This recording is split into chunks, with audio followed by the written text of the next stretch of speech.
के लिए, और स्त्री पुरुष जो यजमान और उसकी पत्नी होती हैं वो दोनों एक बिस्तर पे सोते हैं, बीच में नंगी तलवार रख देते हैं। असिधारा व्रत, ऐसा कठिन व्रत होता है ये। आजकल लोग नकली अश्वमेध करते हैं, उनको श्यामकर्ण घोड़ा तो क्या तांगे का घोड़ा भी नहीं मिलता, अश्वमेध हो गया। तो इंद्र को डर लगा कि ये राजा सगर यदि यज्ञ कर लेगा तो हमारा स्वर्ग हमारे हाथ से छिन जाएगा। तो उसने घोड़ा चुराया, तो बार बार छुड़ा लेता था, उनका फिर ढूंढ के करते थे। अंत में उसने घोड़ा चुराया और जहां पर गंगा सागर संगम, गंगा सागर जहाँ सागर है, उस समय गंगा सागर नहीं था, सागर के किनारे कपिल मुनि तपस्या कर रहे थे, उनके आश्रम में उस घोड़े को बांध दिया। और राजा सगर के 60,000 पुत्र थे, वो 60,000 पुत्र उस घोड़े की खोज में निकले। खोजते खोजते खोजते वो समुद्र के किनारे जहां पर कपिल मुनि आंख मूंद के तपस्या कर रहे थे, घोड़े को बंधा हुआ देखा।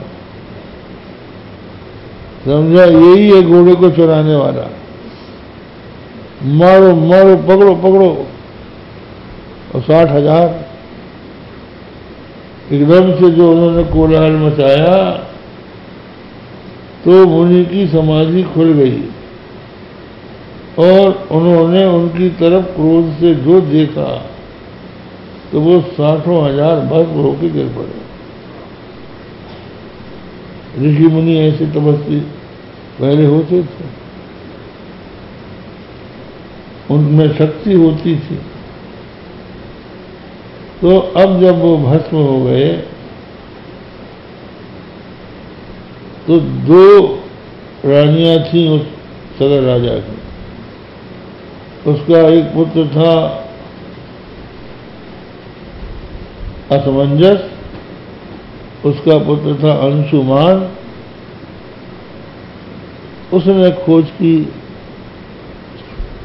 खोजते खोजते वो वहां पहुंचा, कपिल मुनि से प्रार्थना की, महाराज क्या हुआ? तो उन्होंने बताया कि तुम्हारे भाई आए थे और ये भस्म हो गए हैं। बोले इनका उद्धार कैसे होगा? ब्राह्मण के शाप से जो मरता है उसको नरक होता है। तो बोले ये गंगा का जल यदि आ जाए और गंगा के जल से इनकी अस्थि और भस्म आप्लावित हो जाए तो इनका नरक से उद्धार हो जाए। अंशुमान ने और उनके और पुत्रों ने पूरा प्रयत्न किया लेकिन गंगा नहीं आई। अंत में इसी वंश में भगीरथ नाम का राजा हुआ। भगीरथ राजा ने कहा कि हम राज नहीं करेंगे। पहले लोग राजा राज करके फिर जाते थे गंगा खोल में।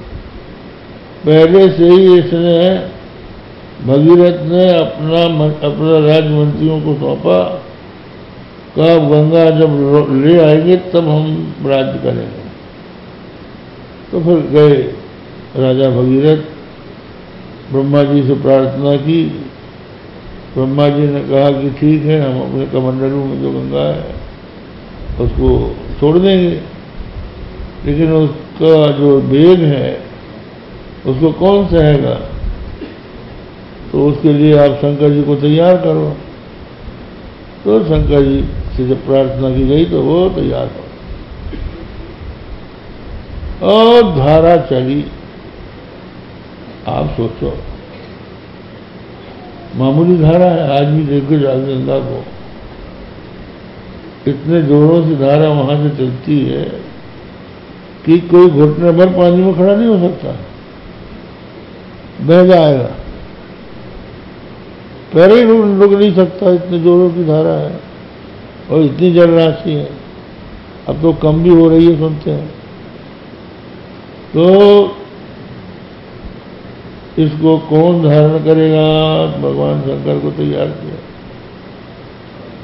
तो भगवान शंकर ने अपना विराट रूप बनाया।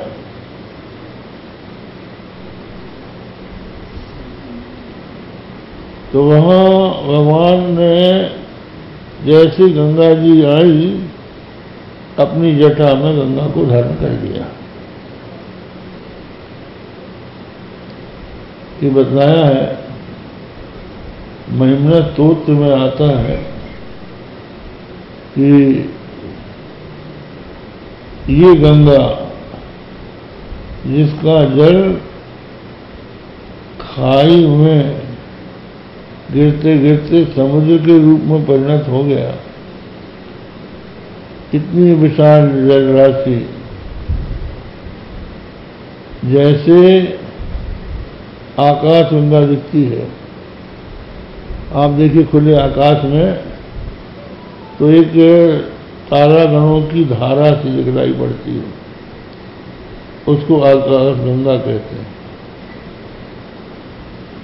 तो जैसे उस आकाश गंगा में छोटी छोटी ज्योति दिखाई पड़ती है, उसी प्रकार जिस जल राशि में फेन और बुदबुद थे,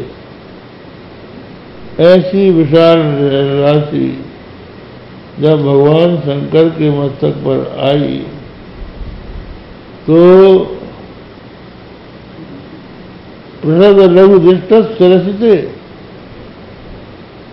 व्यापी तारा गुण गणित फेनोद्गम रुचि प्रवाहो वाराम्या प्रसद लघु दृष्ट रसिते जगद्दीपाकारं जलधि तेन कृतमित्तदेनैवन्मोन्नेयं धृतमयो दिव्यम तव वपु। ऐसा उनका स्वरूप, वेद व्यापी जो तारागण है उसके समान जिसमें फेन और उद्गम हो रहे थे, ऐसा वाराम प्रवाह जलों का जो प्रवाह था, भगवान शंकर के मस्तक में जब आया तो एक बूंद के समान रह गया। जिस जल के एकत्रित होने से समुद्र बन जाता है, वो जल लगातार उनके मस्तक पर आता रहा, तब भी वो थोड़ा ही रहा। इसी से लगता है कि कितना विशाल वो भगवान शंकर का मस्तक था और कैसी जटा थी। इसलिए हम लोग को कहते हैं कि जब भगवान शंकर ने जटा में उस गंगा को धारण किया और वो गंगा को रास्ता न मिला, तो भगीरथ राजा ने प्रार्थना की कि महाराज गंगा दीजिए। तो उन्होंने जटाओं को समेट के निचोड़ा तो उसे 3 धाराएं निकली। एक चली गई स्वर्ग में जिसका नाम अलकनंदा, दूसरी चली गई पाताल जिसका नाम भोगावती,